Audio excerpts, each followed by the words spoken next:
Hola, he grabado este vídeo para explicaros un poquito el tema 1 que aparece en vuestro libro, que es el tema de la comunicación.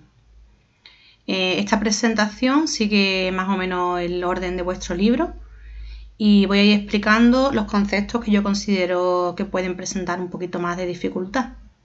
¿Vale? Este tema 1 es un tema que resulta bastante importante porque habla de la comunicación, que es un fenómeno que marca y caracteriza a los seres humanos, ¿vale? Nosotros somos seres sociales y como tales nos comunicamos desde que abrimos los ojos por la mañana, estamos comunicándonos con las personas que nos rodean, nos comunicamos físicamente a través del móvil, a través de los medios de comunicación, de la tele.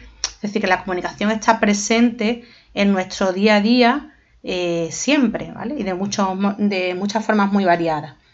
Entonces aquí lo que se persigue un poco es que reflexionéis un poco sobre la comunicación y que conozcáis los factores que influyen en ella. Empezamos por definirla, ¿vale? Vuestro libro define la comunicación como la transmisión por parte de un emisor de un conjunto de signos que constituyen un mensaje y es percibido e interpretado por un receptor.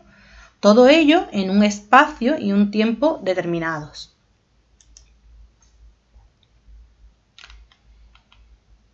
En la página 13 de vuestro libro tenéis el cuadro de los elementos de la comunicación.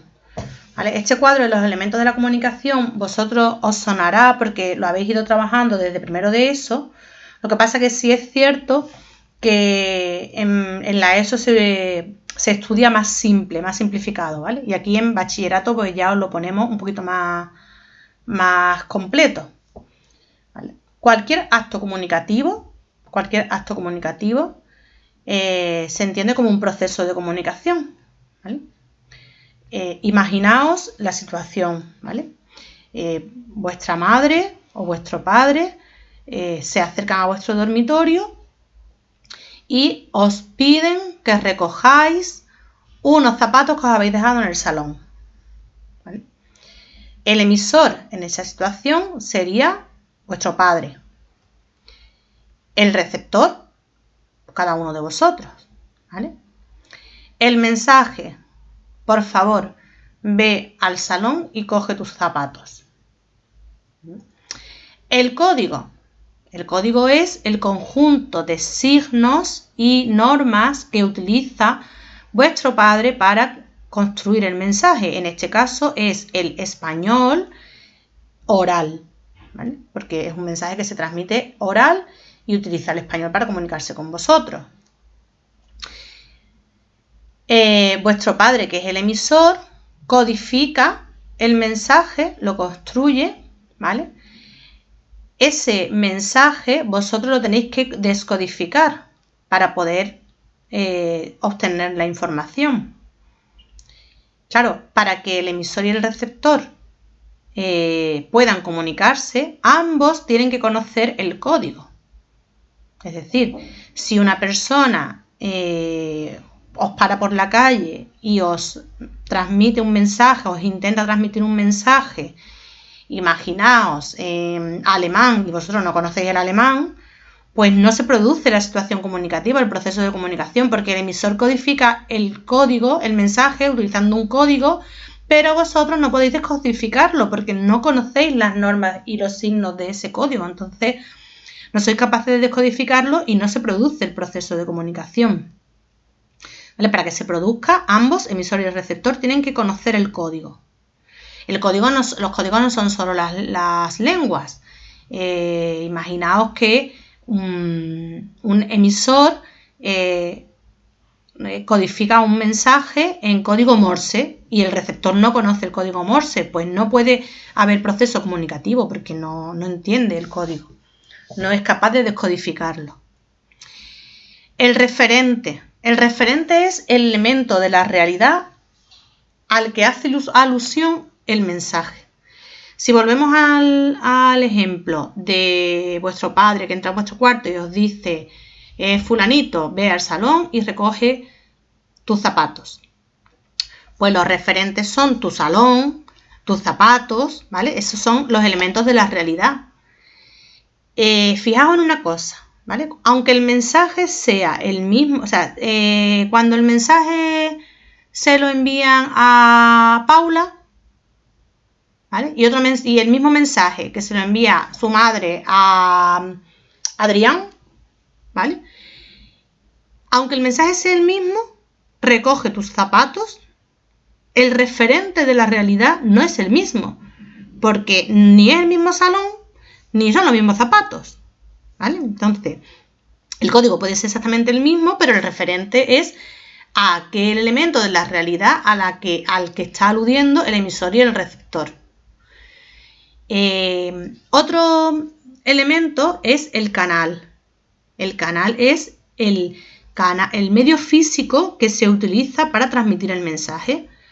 Escrito en el caso del papel, de un libro, y el aire en el caso de una conversación oral, ¿vale? Otro elemento que tenemos es la situación comunicativa. La situación comunicativa son las circunstancias que rodean al acto comunicativo, al emisor y al receptor, ¿vale? El lugar, el tiempo, la relación que se establece entre el emisor y el receptor. Fijaos, el proceso de comunicación es exactamente igual y tiene las mismas implicaciones si el emisor que te dice ve al salón y coge los zapatos es tu padre, así te lo dice tu hermano. No, ¿verdad?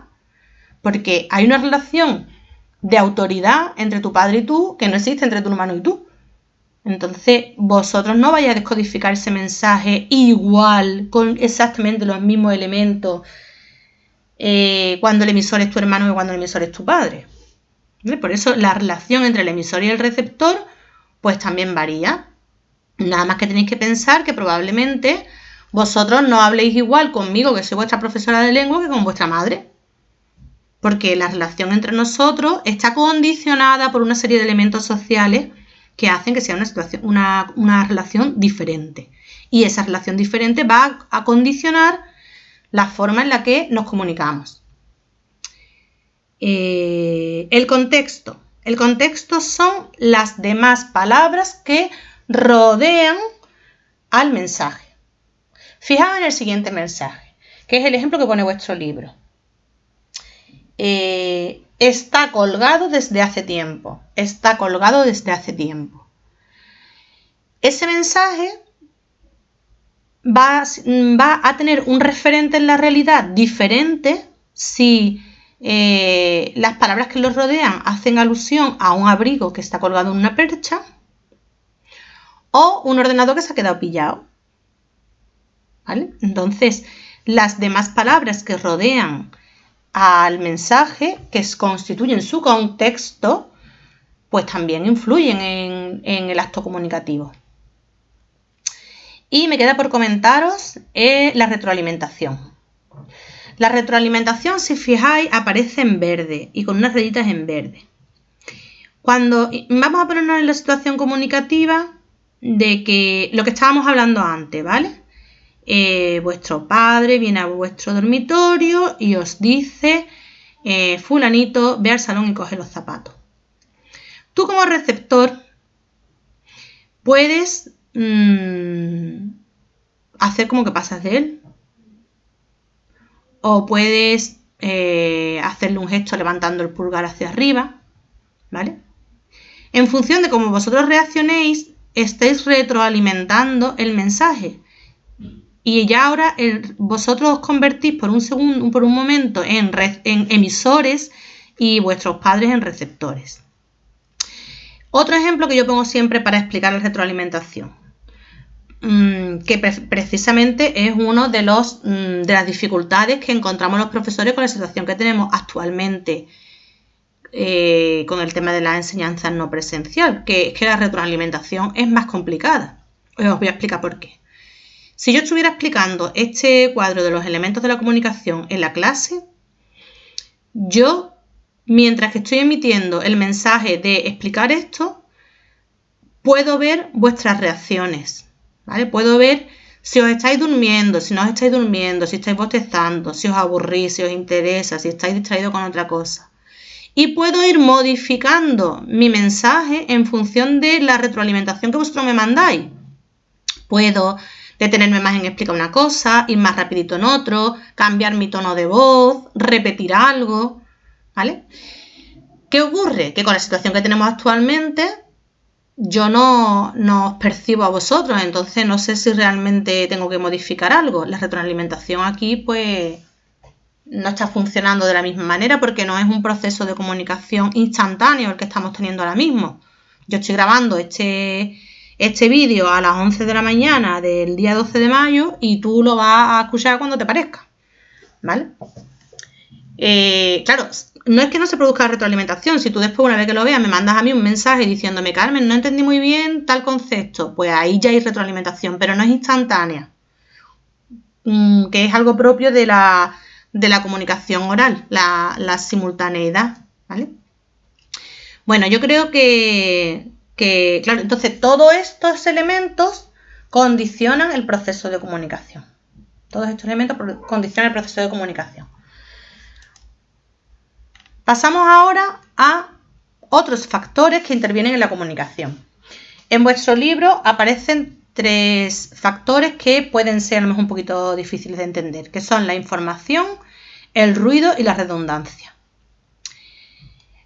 La información, la cantidad de información que un emisor tiene que transmitir a un receptor se ve afectada por los conocimientos previos, ¿vale? Es decir, si yo empiezo a explicaros a vosotros las subordinadas sustantivas, la información que os voy a proporcionar va a ser más pequeña, menor, cuantos más conocimientos previos tengáis vosotros. Mientras que si vosotros no tenéis ni idea, pues yo tendré que dar mucha más información, ¿vale? Otro ejemplo. Tú vas a contarle a un amigo o una amiga algo que te ha sucedido con otra persona. Ese amigo ya sabe que tú con esa persona has tenido problemas previos.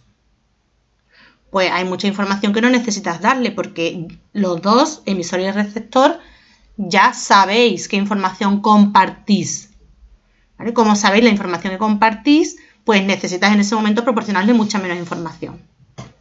Que si le cuentas esa misma anécdota a otra persona que no está al tanto de esas informaciones previas, pues tienes que reformularlo todo de otra manera con una información más amplia. Entonces, digamos que hay una relación entre la cantidad de información que nosotros tenemos que proporcionar y los conocimientos previos que tengamos emisor, que compartamos emisor y el receptor. El ruido no es un sonido molesto, ¿vale? El ruido en la comunicación se entiende como ruido cualquier perturbación que distorsione la percepción nítida del mensaje. Si en este momento que tú estás escuchando este vídeo llega tu perro y se pone a ladrar, pues eso se considera ruido porque está impidiendo que el mensaje te llegue nítidamente. Otro ejemplo, tú estás viendo una película y te llaman por teléfono una amiga y empieza a hablarte de otra cosa. Pues esa conversación con tu amiga en ese momento está haciendo ruido para el proceso comunicativo que se estaba produciendo entre la película y tú, porque ha desviado tu atención. Otro ejemplo de ruido es si un profesor está explicando en la clase y hay un compañero que está hablando con otro compañero, pues está perturbando el proceso, la recepción del mensaje, por lo tanto también se consideraría ruido, ¿vale? Cuando hacemos una conexión online, si hay interferencias o se va el sonido, pues también se consideraría ruido. Y después la redundancia son elementos que desde el punto de vista de la información no son esenciales porque no nos aportan información nueva, pero los utilizamos para compensar el ruido. La redundancia la cumplen elementos como repeticiones, preguntas del estilo de ¿se entiende? Coletillas así, ¿no? Como ¿se entiende? ¿Está claro? no, nos sirven para compensar el ruido y para asegurarnos de que el proceso comunicativo se está desarrollando. Eso sería redundancia. Bueno, el apartado 2 de vuestro libro habla de las funciones del lenguaje. Cada vez que un emisor, ¿no?, una persona, un individuo, pretende comunicarse, lo hace siempre con un objetivo. O sea, cada vez que nosotros abrimos nuestra boca para decir algo, queremos conseguir algo, tenemos un objetivo, ¿no? Si no, no hablaríamos, nos quedaríamos callados. Bueno, pues este lingüista, Roman Jakobson, clasificó los enunciados, los mensajes, en función del objetivo que tenía el emisor. Y lo distingue en 6 funciones del lenguaje. La función referencial o representativa se produce cuando el emisor lo único que pretende es transmitir una información sin más. La función expresiva o emotiva se produce cuando el objetivo del emisor es expresar sus sentimientos o sus emociones. En la función apelativa o conativa, la intención del emisor es influir en el receptor o en su conducta.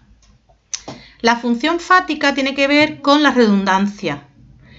Es cuando lo que queremos es asegurarnos de que el proceso comunicativo se está produciendo. Estamos hablando y dices, no, ¿me entiendes? ¿Sabes? ¿Vale? Esos enunciados, su función es la fática. La función metalingüística, cuando utilizo el lenguaje para hablar del lenguaje. Ahí tenéis un ejemplo. Nocivo es un adjetivo que significa dañoso, pernicioso o perjudicial. Y la función poética es cuando utilizamos el lenguaje con intención artística. En vuestro libro, en la página 16 de vuestro libro, tenéis este cuadro que recoge las 6 funciones del lenguaje, marcas lingüísticas que pueden ayudaros a reconocerlas y ejemplos, ¿no? Por ejemplo, en la expresiva o emotiva, que ya hemos dicho que es aquella función que se caracteriza porque el emisor pretende expresar sus sentimientos, pues nos vamos a encontrar empleo de la primera persona gramatical, del yo, adjetivos valorativos, verbos de percepción, opinión o deseo, ¿vale? Modalidad exclamativa, el orden sintáctico puede venir cambiado, ¿vale? Para darle más énfasis a un elemento, o diminutivos con valor afectivo, ¿no? Yo quiero que seas tú quien imparta el curso, la función fue insoportable, pienso que se equivoca, lo conseguí. De la Navidad prefiero los reencuentros. ¿Veis cómo aquí se ha cambiado el orden sintáctico y lógico? Para darle más énfasis a que de lo que me estoy hablando, a lo que me estoy refiriendo es a la Navidad. ¿O qué criaturita más linda? Vale, pues esto es importante que los tengáis claros, ¿vale? El cuadro con las marcas lingüísticas de las funciones del lenguaje. Bueno, llegados a este punto, es importante que tengáis clara esta distinción. Hay 4 conceptos que muchas veces pues nosotros no los tenemos claros del todo y es importante que ya a un nivel de primero de bachillerato sepáis distinguir. El lenguaje es la capacidad que tenemos todos los seres humanos para comunicarnos. Por lo tanto, el lenguaje es igual, único y compartido por todas las personas. ¿Qué pasa? Que esa capacidad de comunicarnos mediante sonidos que podemos emitir, ¿no?, con la garganta, se materializa de una manera diferente según la zona en la que nace y se educa esa persona. Y esa manera especial de esos códigos y esos signos diferentes según la zona donde ese individuo nace y es educado es la lengua, es decir, la lengua sería el idioma, ¿vale? Cualquier niño que nace, niño o niña que nace, tiene la capacidad del lenguaje. Y esa capacidad del lenguaje va a responder a unos signos lingüísticos y a unas normas diferentes si el niño nace y es educado en Inglaterra, así el niño nace y es educado en España.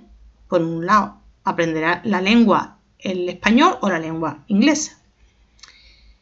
Después tenemos la norma. La norma es el conjunto de reglas que consideran correcto el uso de la lengua, ¿vale? Es decir, el uso de la lengua de acuerdo a la norma es, digamos, lo que está recogido en las gramáticas, en los diccionarios, etc. Y el tercer nivel de concreción sería el habla, que es la forma individual en que cada uno de nosotros ponemos en práctica esa lengua y que es personal, individual de cada uno de nosotros.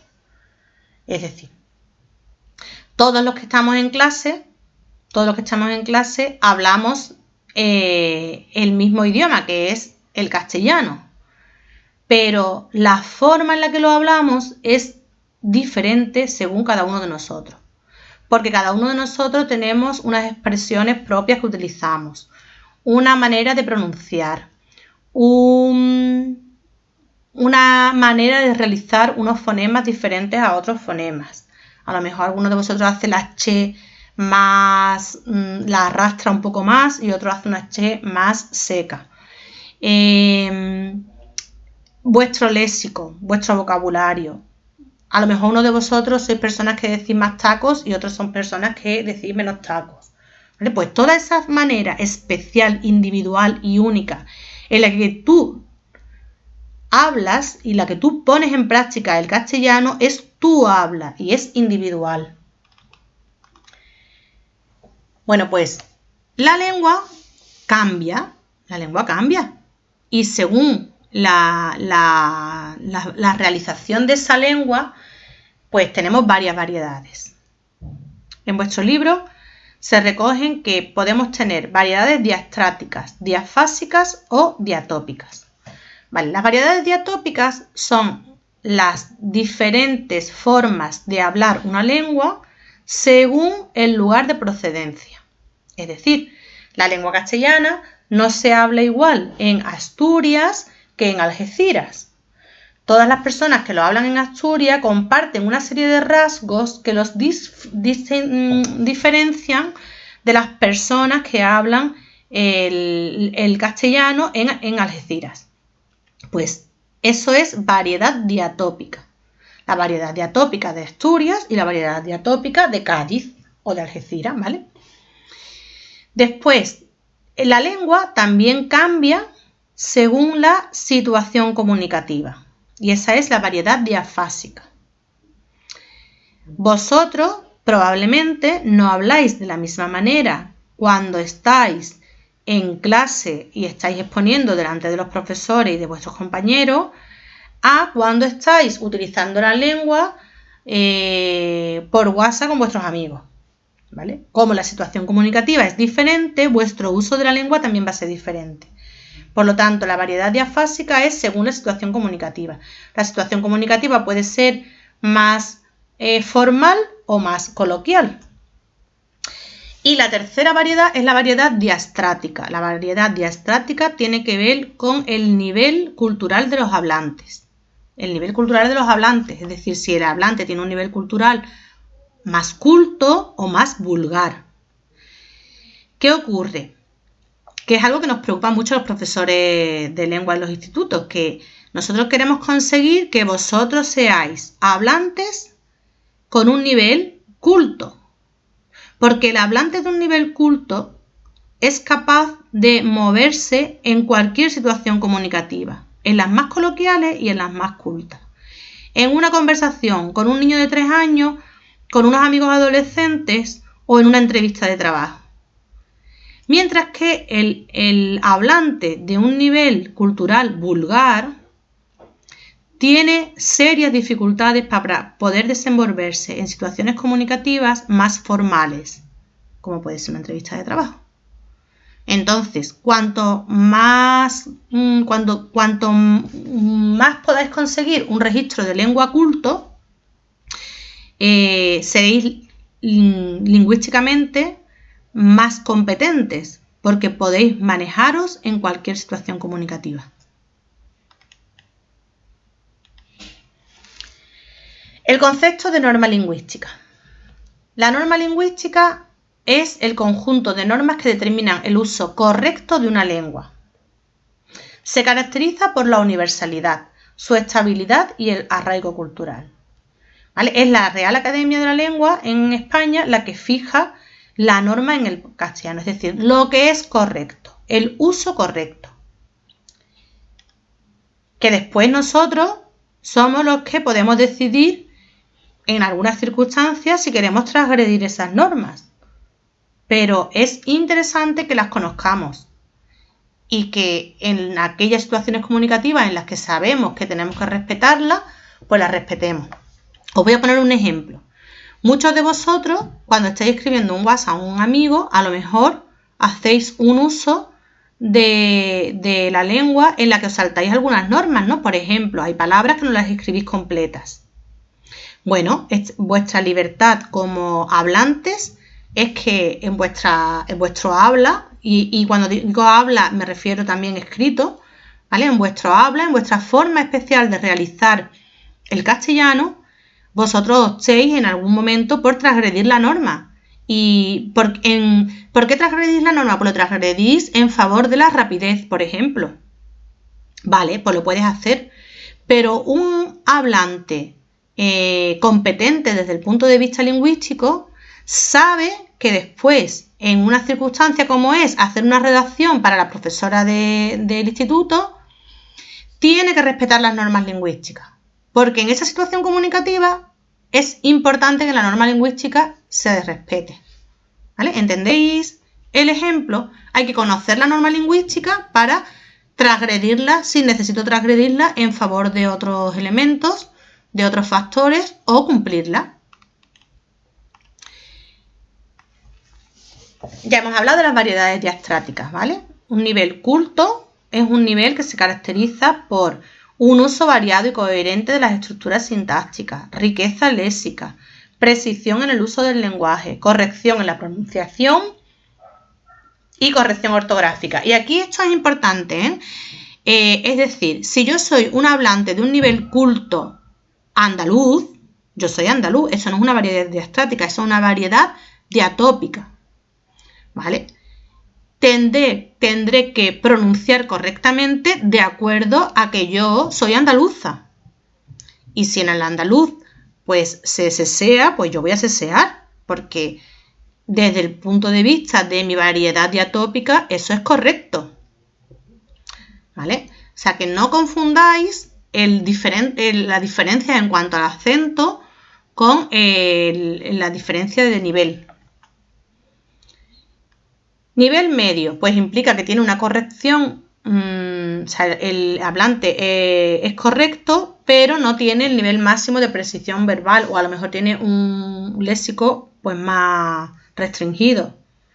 Y el nivel vulgar es un nivel que presenta vulgarismos. En vuestra página 20 del libro tenéis los vulgarismos más frecuentes, ¿vale? Se clasifican según el nivel fónico, morfosintáctico o léxico-semántico y es importante que los conozcáis.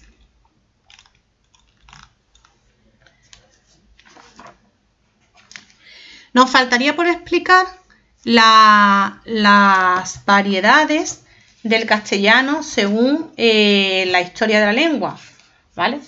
Que lo tenéis recogido en